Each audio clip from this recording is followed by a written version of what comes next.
and a maiden with a big bear trap. That ain't very romantic, is it? Not too. I've been paddling for 2 days, and I ain't coaxed a tune out of this thing yet. You think that's going to give you an edge with the ladies? We're going to New Orleans, ain't we? I don't expect you to understand, you being a backwoodsman. But if they're in gingham, you gotta sing them. Hey, if they're in gingham, you gotta sing them. Ruin them if you don't tune them. That's pretty good, ain't it? You sing that under some winters, I know, and you're going to get scalded for sure. You're probably right. Hey, how about this? I asked her daddy for her hand, said give it to me this minute. I traded a cow for my true love, for good measure I threw in a spinet. I know it's not going to be good for your plunking hand, but if you put that thing down and start paddling, we're going to get there a little faster. Daniel, ain't an ounce of romance in your soul. I'm stuck on a New Orleans lass. I met at the old Monte Grass. She twirled her umbrella, bumped into this fella who rode in from Cumberland Pass.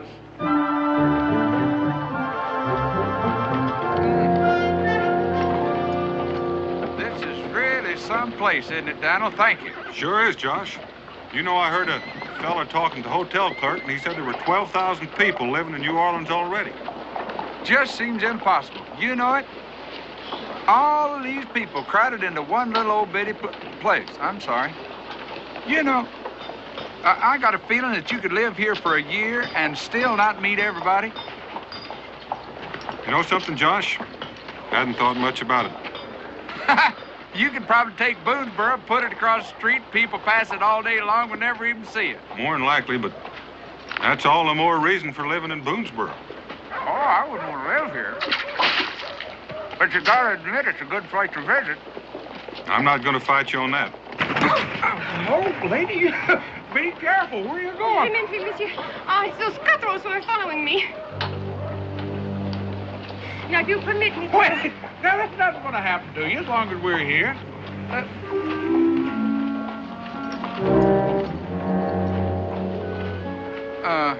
Now, since these streets are free and all, suppose you just find another one to play on, all right, little fella? And suppose you keep your overlong American nose out of our business. And that goes for your fur-hatted friend, too.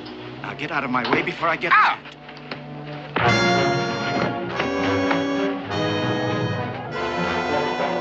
He's busy. Try me. Lamouche! Lamouche! À bientôt, America. Just when it's starting to get good, too, huh, Daniel? That big one's got a head of cast iron. Wonder why they ran off. I don't know, but I'm sure glad he did. She's gone, too.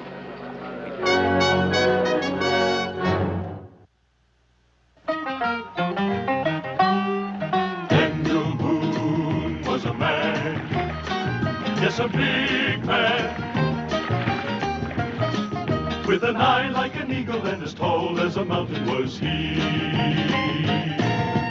Daniel Boone was a man, yes, a big man. He was brave, he was fearless, and as tough as a mighty oak tree. From the coonskin cap on the top of old Dan to the heel of his rawhide shoe, the rippin'est, roaring'est, fighting'est man the frontier ever knew. Daniel Boone was a man, yes, a big man, and he fought for America to make all Americans free. Daniel Boone.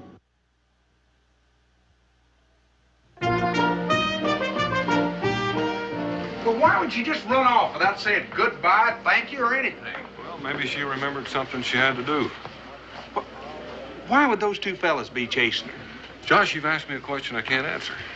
Bonjour, Monsieur Boone, Monsieur Clement. You have returned so soon. Mr. Hamel. Your business was concluded satisfactorily? Very well, thank you. As a matter of fact, it went so well, we'll probably be leaving tomorrow morning. Oh, that is too bad. Good for you, of course, but bad for me. It is such a pleasure to have you as a guest. Something is wrong, Monsieur Clement? I can be of some assistance. No, not unless you're good at solving riddles. Riddles, Monsieur? I think we'll just take the key and a good hot bath. Josh here has had a rough day. Ah, but of course, monsieur. Number 12. Thank you. Come on, Josh, you've been waiting for something to happen, and it has. I think you can stand a little freshen up, make you feel better. Well, you ain't exactly no lily of the valley yourself.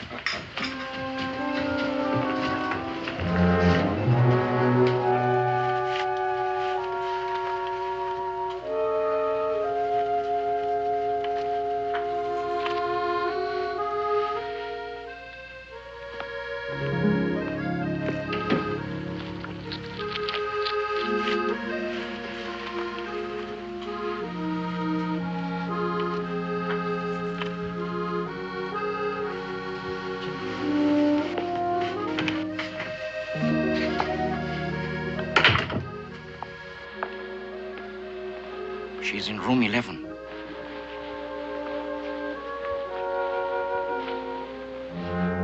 It's this way. I almost hope she refuses to tell me where she hid it. There it is, 11.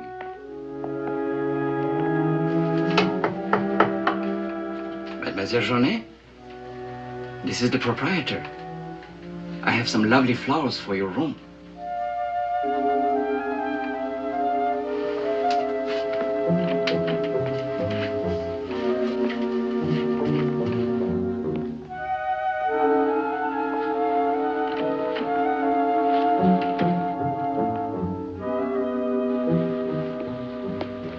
Thibault should have watched the hallway for the girl while you searched the room. No, help me search the bureau drawers.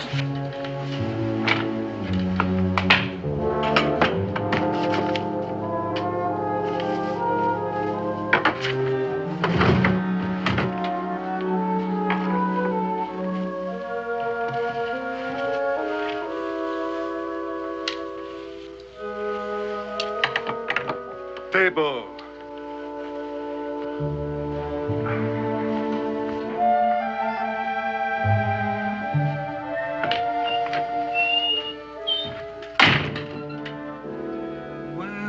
Well. Monsieur, If you don't beat all, just when I thought I'd never see you again and you turn up. What'd you ask the man at the desk from... Wait a minute. I don't remember giving you my name. Oh, no, monsieur. But I asked him for the handsome young American.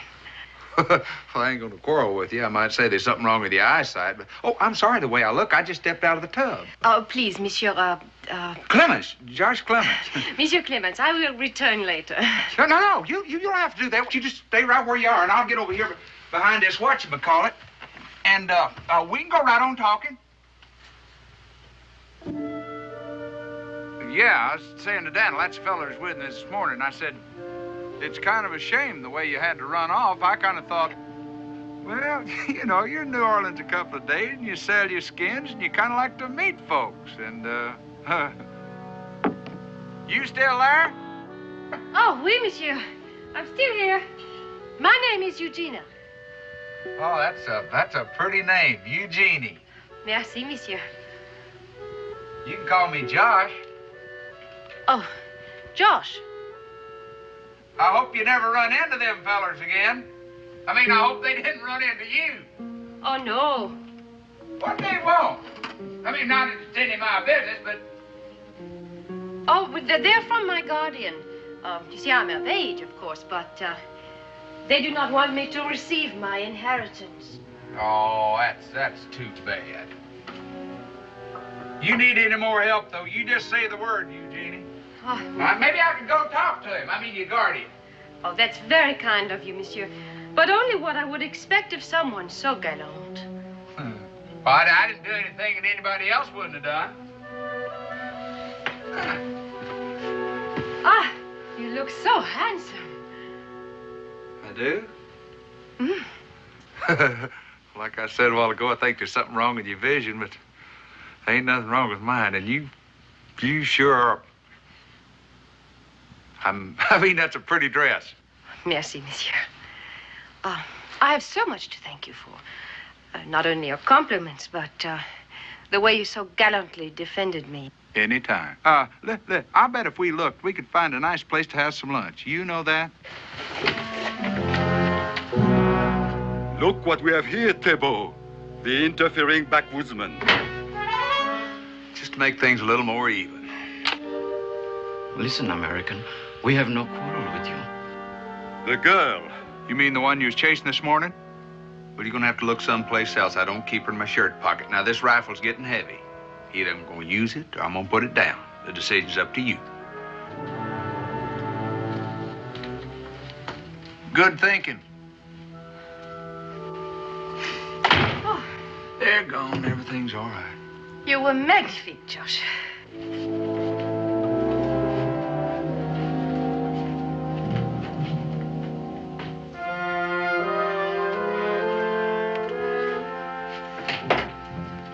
Daniel. Eugenie, it's my friend Daniel Boone. Daniel, this is Miss Mademoiselle Eugenie. Genet.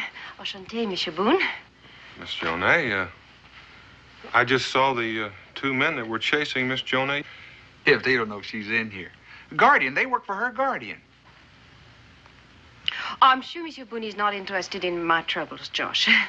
Well, that's not so, Miss Jonay, if we can be of some help. See, Eugenie? Well, Daniel, her guardian's trying to steal her inheritance. Well, have you been to the authorities? Oh, well, no, because you understand it's a family matter. I see. I have imposed upon you long enough, gentlemen. Well, I thought we was going to have lunch. Oh, another time, perhaps, Josh. Supper? Oh, we shall see. You know, them two fellers might still be out there. Oh, well, I'm right across the hall from you, and I'm sure they will not try anything again. Au revoir. Au revoir, monsieur. Daniel, do we just have to go home tomorrow? Well, Mr. Phelps is going to pay us for our furs first thing in the morning. Yeah. We just now agreed and arrived at a price. We could stay here in the city. And, of course, with the things happening to you that are bound to happen to you, I would say there was an excellent chance of your ending up without a shilling for a whole season's worth of trapping. All right. Look, Well, now, Josh, you are a grown young man, and I will not stand in your way if you want to stay here in the city and spend your money. oh, Boy, she sure is a pretty young thing, now, isn't she? Yes, she is. Man, the way she talks and acts, you just feel like you want to help her. Mm-hmm. You know what? I might just sing her song tonight. But I'm going to do some tuning first. This thing don't sound right.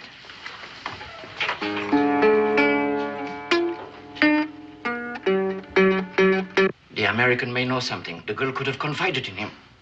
I can make him talk. No. I will do it my way.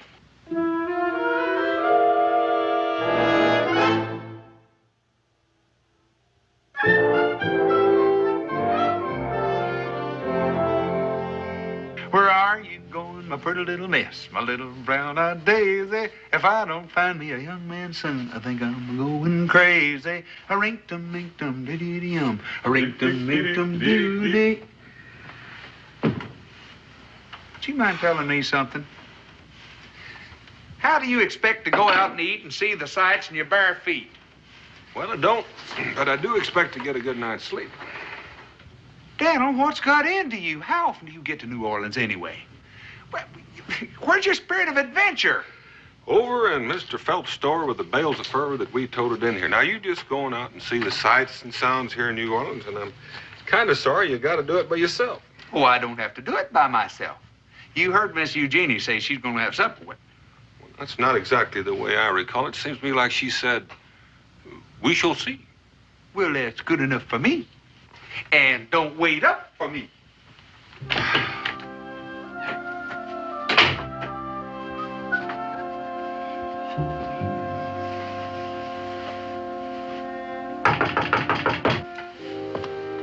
Who is it? It's me, Josh Clements. You ready for supper? No, I have the mal de tête. Well, a headache. I'm so sorry. Oh, me too. Maybe if you got out and got some fresh air, it might make you feel better. Oh, no, I'll just lie down. Oh, but you go ahead to supper, and perhaps later I will feel more like going out. All right. Well, I'll be back in about an hour. All right.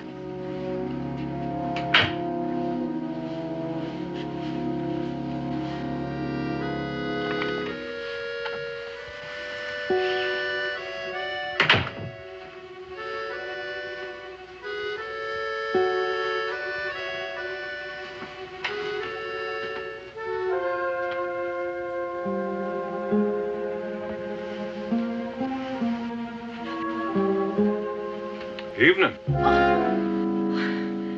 If you're looking for Josh, I thought he was with you.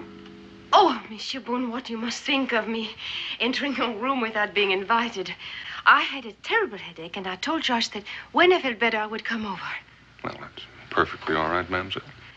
Oh, I did not know, of course. I did not even dream that you would be here. When you see Josh, would you tell him that my headache is much better? Well, if you would like to find him, he's probably in that fancy eating place over there across the street. Oh, well, merci, monsieur.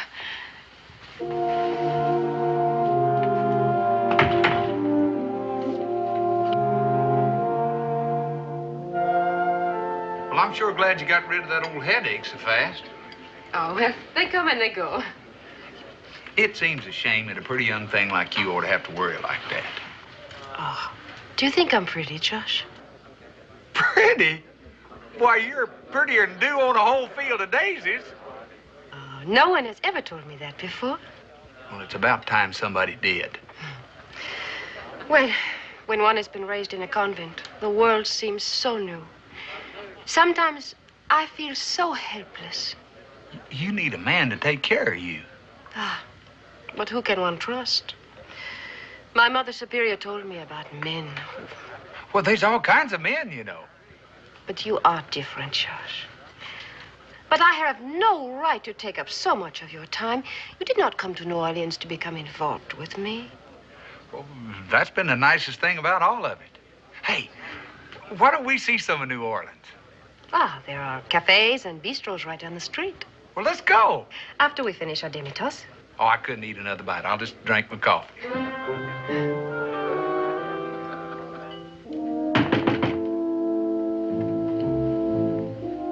Who is it? Police, monsieur.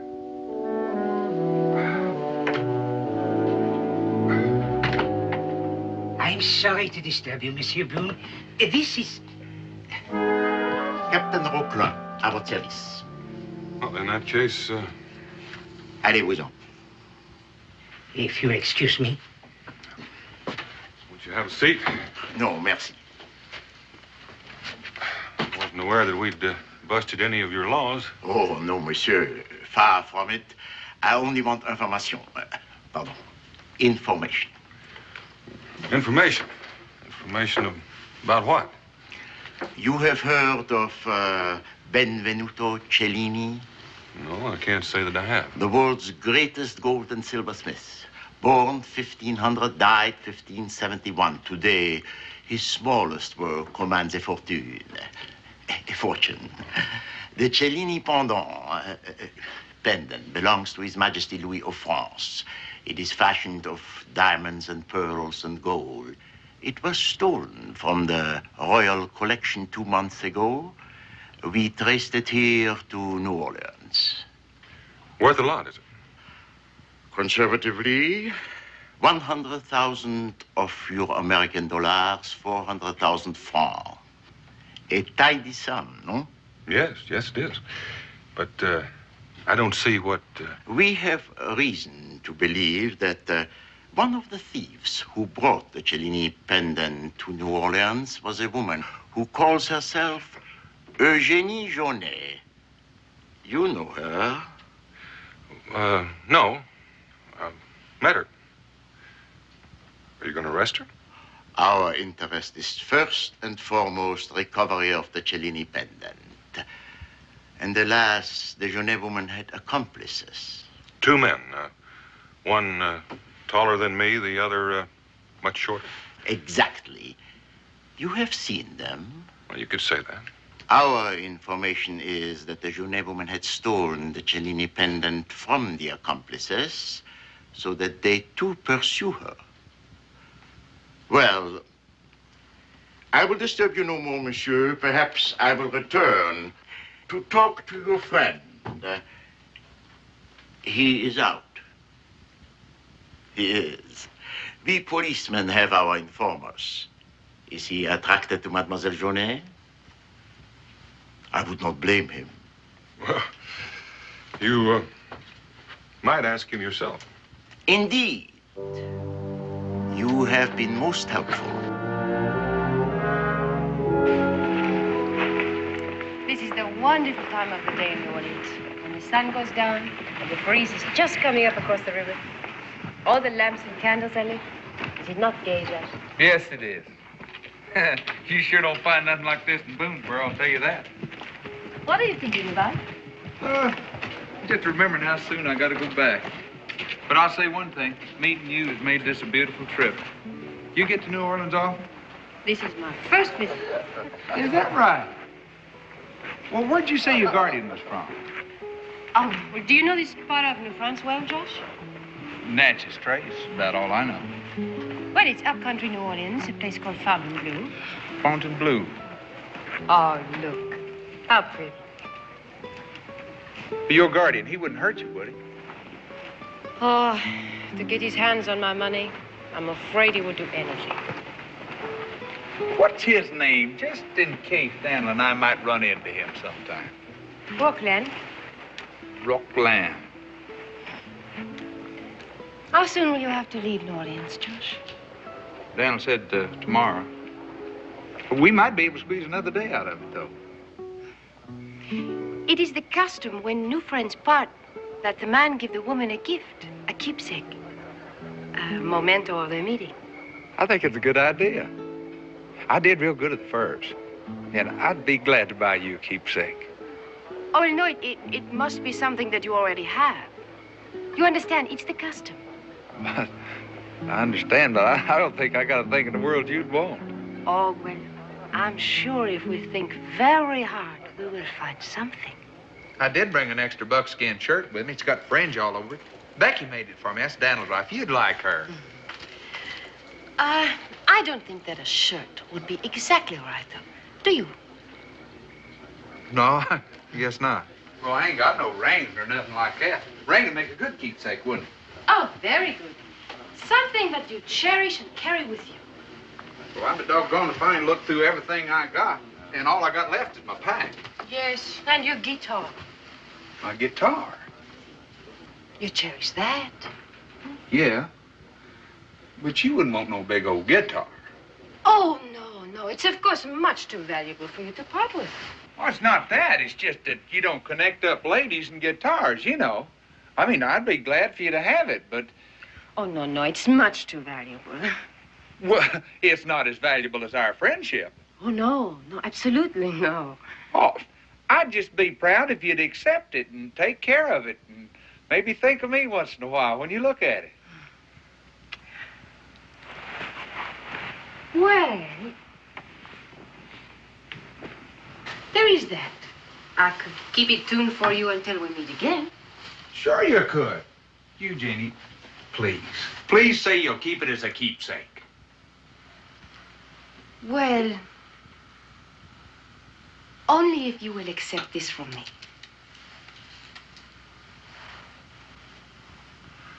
I'll cherish that as long as I live. Now, you wait right here, and I'm going to go get the guitar. Miss Jonah come back with you? She sure did. She's right across the hall. Why? If you'll lie just a minute, I'll tell you something. I'll be right back. Here. He's been a real faithful old friend. You be good to him, he'll be good to you. Oh, you can be sure that I shall. Merci, Josh.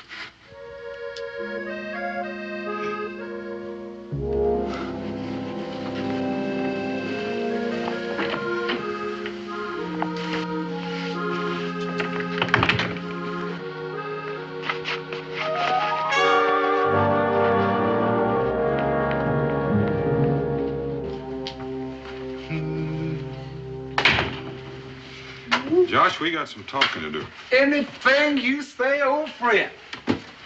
Where'd you leave your guitar? Miss Eugenie has got it as a keepsake. You packing already? I thought you said you're going to get a good night's sleep. Josh, some things have happened, and I want us to get an early start first thing in the morning. Not before breakfast, my good friend, because me and Miss Eugenie got an appointment. Josh, sit down. I'm going to do some talking, and I want you to just sit there and listen. Now, while you were gone, I had a visitor. Daniel, I don't believe it. I don't believe a word of it. There ain't nobody ever going to convince me that that pretty little thing's a thief. I don't care who they are. And I can prove it. What did you say that policeman's name was? Roqueland, not that it matters. See? He isn't a policeman. That's her guardian. The one that's been trying to steal her inheritance. I can prove it. Come on. You'll see how wrong you are.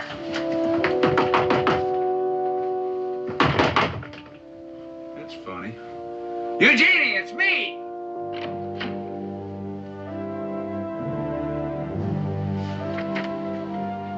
She ain't here.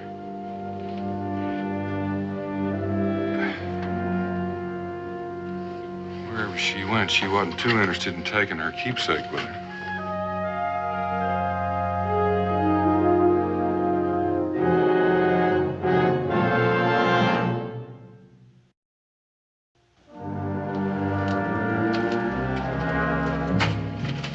Have you found the pendant?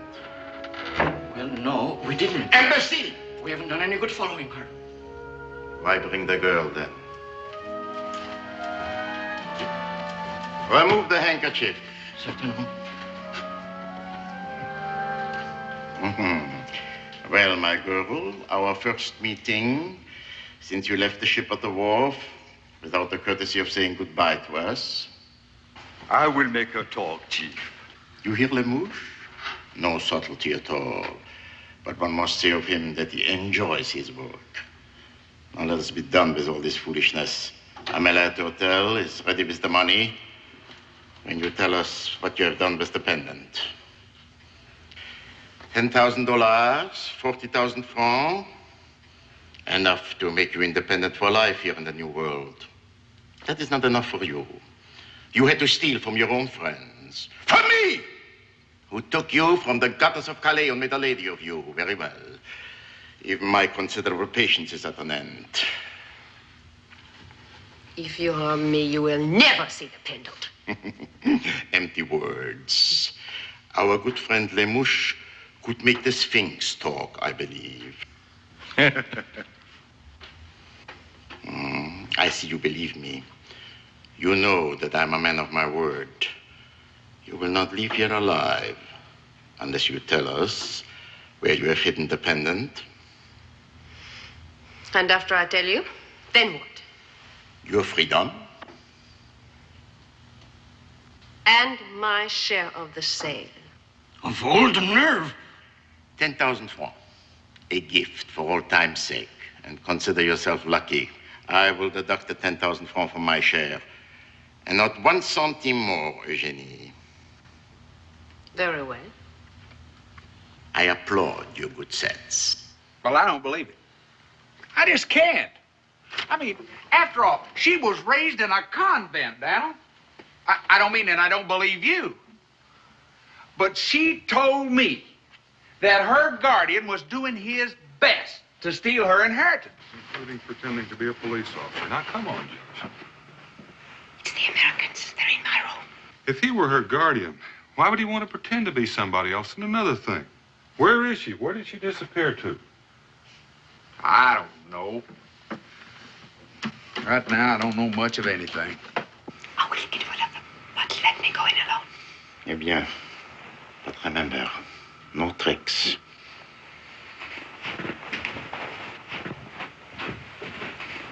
All right. All right. You get that policeman to tell me that himself, and I'll believe it. I'll do that the first thing in the morning. Oh, Monsieur Boone, George. What a surprise. Where you been? Oh, well, I was out. Now I'm back. You know, while you were gone, that fellow you said was your guardian? He came over here and told Daniel he was a policeman. Miss Jonay, Captain Roqueland paid me a visit tonight. Now, normally we don't go poking our noses into matters that are not our concern, but you've kind of made this into our business by involving Josh. So I think we're entitled to know what's going on.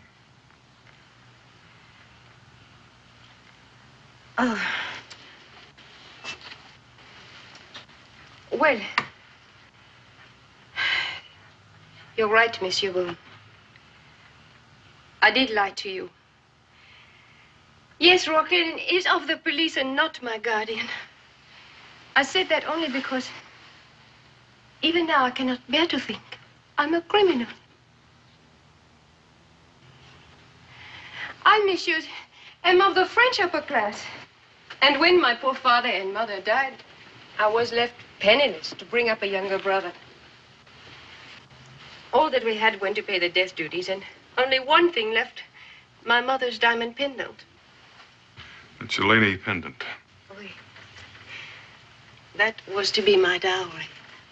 And my brother fell in with the bad companions and, in order to save himself from going to prison, sold my pendant to a minister of the king.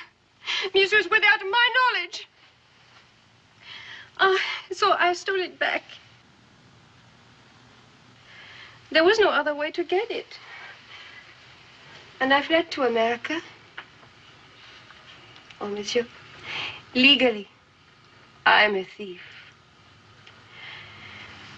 Morally,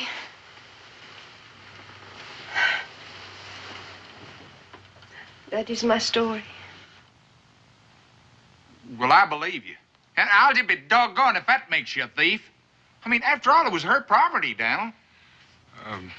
Captain Rockland said that the pendant was stolen from the royal collection. Oh, oui, but in France, monsieur, everything ends up in the royal collection. Well, what do you intend doing with the pendant? Well, I didn't know. I did not even think. Well, Daniel, you believe her now?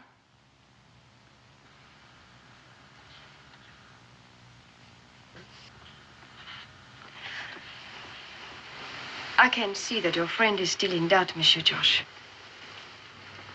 And I can understand why. Well, he doesn't know you like I do. Ah, you're so very kind to me, Monsieur Josh. But under the circumstances, I think it would be best if you should retain your guitar. Well, it's your keepsake. Yes? Mademoiselle Journet, this is the police. Open the door. Oh, moment. Take it back, George. It's much too valuable for me.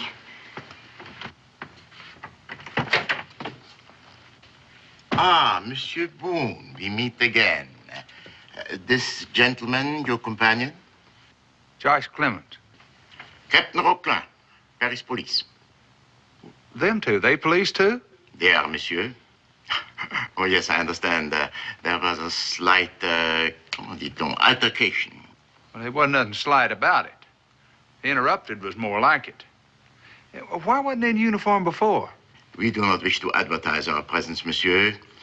Theft from the government is a matter of some embarrassment.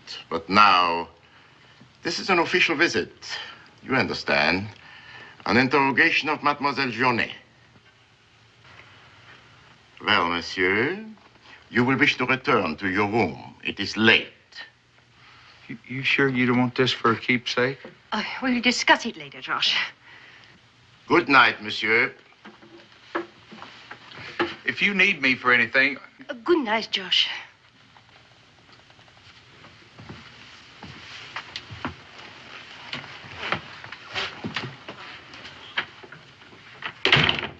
The pendant. And do you have the 10,000 francs? The pendant, quickly. Of course. We looked there. We went through all the drawers. Ah, but you did not look above.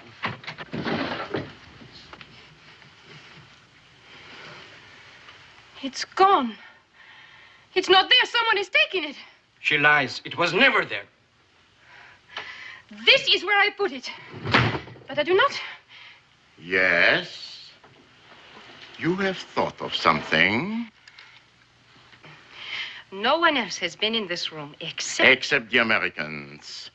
Now let us end this farce. Not only the Americans, Roquelin. Also these two. Yes, and we found nothing.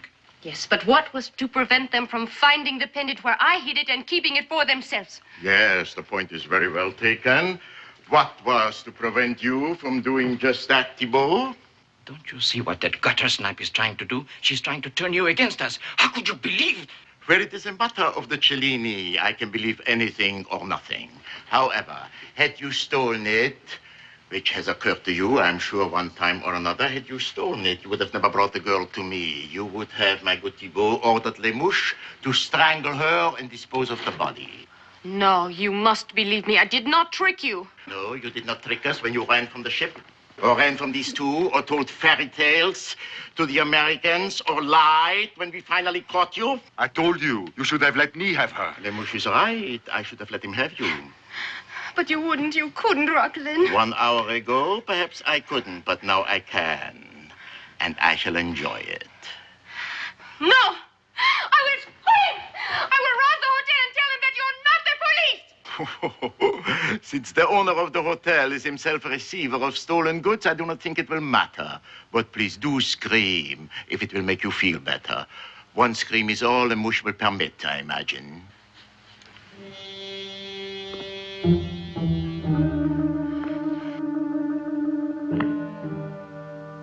No, you keep him away from me. You've got to believe me, Raquel. You've got to. I did not lie to you. I showed you where I put the pendant. Attendez, Lemouche. Then who removed it? The nosy American, the one she calls Josh. No, it was the hotel proprietor. More lies. He's buying the pendant. Why would he? Why not?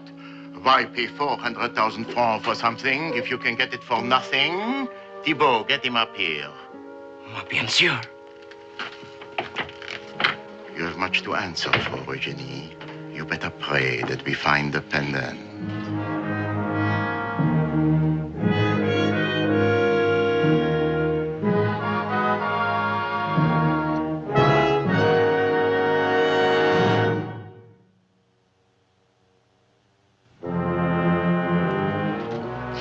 Rocklin, would I steal from you? Why not? If you knew I had the pendant. No. He lies. He would steal the eyes from his own mother for gain. Lemouche, make him talk. She is the one who lies, believe me. Silence! You knew that she had stolen it from us. You knew that when she came here, she was hoping to make a separate deal with you. But she never approached me, I swear. Don't let him hurt me. Don't let him hurt me. Lemouche, let him go. You believe him? Thank you for your faith in me. I have faith only in her greed and in your cowardice, which in your case outweighs her greed. I have no dignity. I steal, I overcharge, I lie. But when it comes to fear, I am a man of complete honor. Please, Rocklin, tell him to get out. I'm getting sick. Bon. Allez-vous-en. Thank you. It was unkind of you to accuse me of betrayal. I go.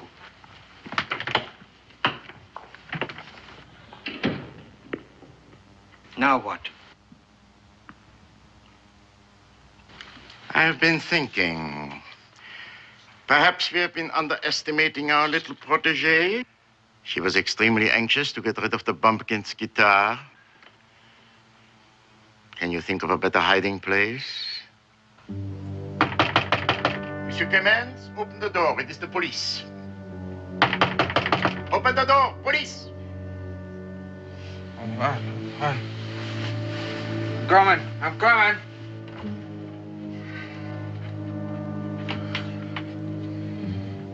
I regret the inconvenience, monsieur.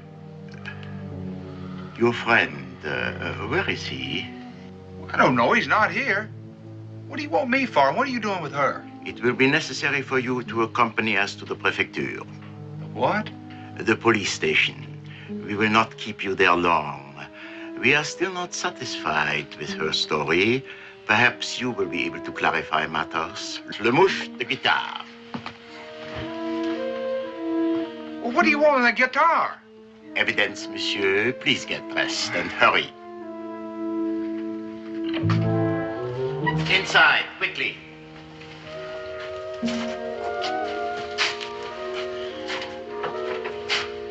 This don't look like no... I was right. You're not police. Bravo, Monsieur Clemens. You're not her guardian either. Heaven forfend, no, Monsieur Clemens. Call a seeker after truth. Wouldn't Seeker of the Pendant be a little more like it? I don't know where it is. Ask her. She'll tell you. The young lady is most reticent on many points, monsieur. Chief among them, of course, the whereabouts of the pendant. It is my thought that you have been closer to it than you realize, if indeed you are the innocent you would have us believe. Now, why don't you cut out all that fancy talk and tell me what I'm doing here and what you want with my guitar? The answer to the first question will depend to a great extent on the very instrument, American. Le mouche, the guitar.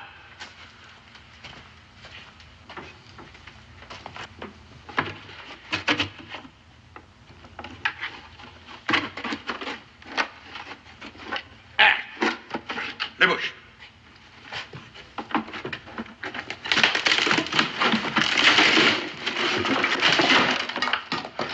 You broke my guitar. He's not there. I never thought it would be. I confess my hopes were high. Was it there?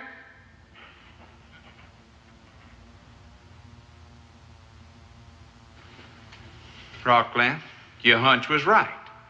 But somebody beat you to it. Her. No. No, I swear. I did lie to you before. I put it in the guitar, not the chiffonier, but I did not remove it. I could not. There was no time. You must have really had your fun making a fool out of me. Keepsake. A boob. What a flop-eared, ox-headed boob I am. Rockland, I say it again. It's her. Nobody else could have known it was in the guitar. Nobody else had the chance to take it out. Your logic is irrefutable, my dear Thibault. Looks like a case of the biter gets bit, doesn't it? You stole the pendant, she stole it from you, and now somebody stole it from her. No, American. She merely removed it from one hiding place to another. All roads lead to her. No. I swear. Of course you would do anything, but you have cried wolf once too often. I will give her 1 minute to tell us where the pendant now is. No, Josh, don't let them do this to me. 10 seconds gone.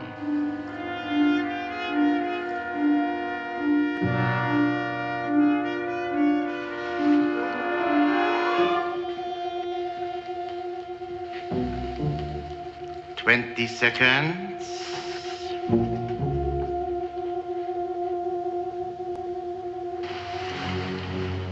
Tell your lackey to hand me his gun. I shall count to 3, then I will fire. You may even live a few hours, Rockland, in exquisite agony. Thibault, do as she says.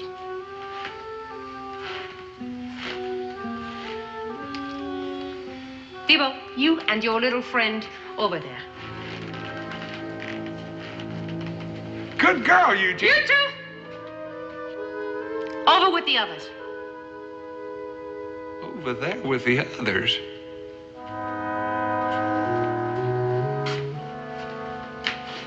Now you turn around very slowly.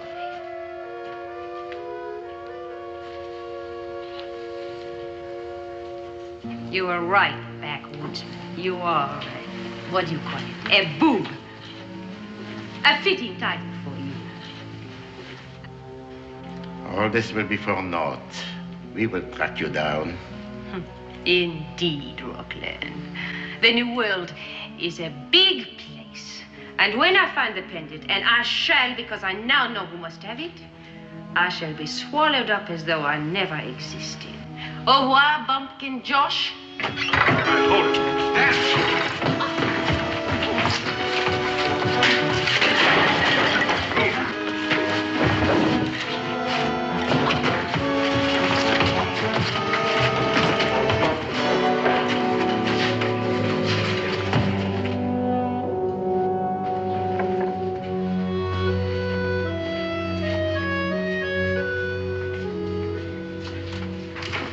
Josh, I knew that you would come. You have no idea how glad I am to see you. All those terrible things that I said to you last night. Of course, I didn't mean a word of it. But you know that, don't you? Of course he knows that, ma petite. Oh, but I had to say those things to make him believe that you and I had had a, how do you say, A lover's quarrel, no? I was afraid for you. They would stop at nothing. Look at them, those animals. Oh, you know that I will never be anything but grateful to you. And I will show you what my gratitude means once you get the keys. Hurry, my Josh, my gallant Josh. But be ever so quiet so you do not wake up the Claude who's sleeping so soundly there. Then we will get to know each other. Really know, Josh. Hurry, my darling. Hurry.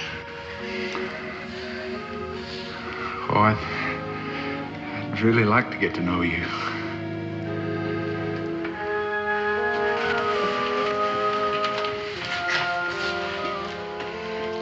Just as soon as you get out.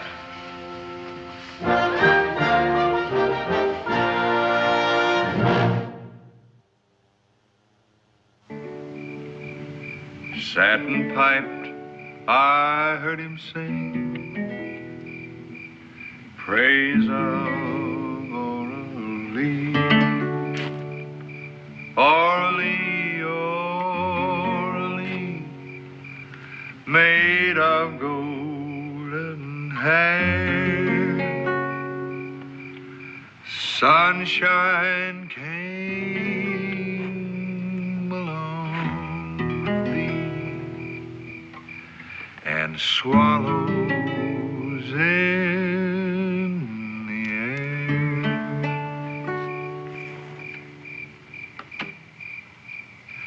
Daniel, what made you think she hid that pendant in my guitar? Oh, nothing special, Josh. Everything in general. Caught her looking at it once when she didn't know I was watching. I reckon she seemed almost too good to be true. I didn't know what I was looking for or what I was going to do with it when I found it, but I kind of had a hunch it was going to be valuable. I thought I was a goner. Do you think she'd have really pulled that trigger if I'd have grabbed for that gun? I'm sure glad you didn't try finding out. Daniel, what do you really think of me? I mean, deep down. Well, I think you're slow to anger. But once you get mad, look out. Friendly, generous. Stupid, dumb, green. It's a green I could hide in short grass. Better men than you have been fooled by girls not half as smart as that girl back there in New Orleans. Maybe next time you'll be luckier. You might as well just forget it. Could have happened to anybody. Could have happened to me. But it didn't. It never does. And why, if you ain't smarter than I? Well, like I say, maybe I was just luckier than you, Josh. After all, I did get Rebecca to marry me. Although sometimes I can't really figure out why she did. Daniel, one more thing. That fella, the one that caused all the trouble. Benvenuto who?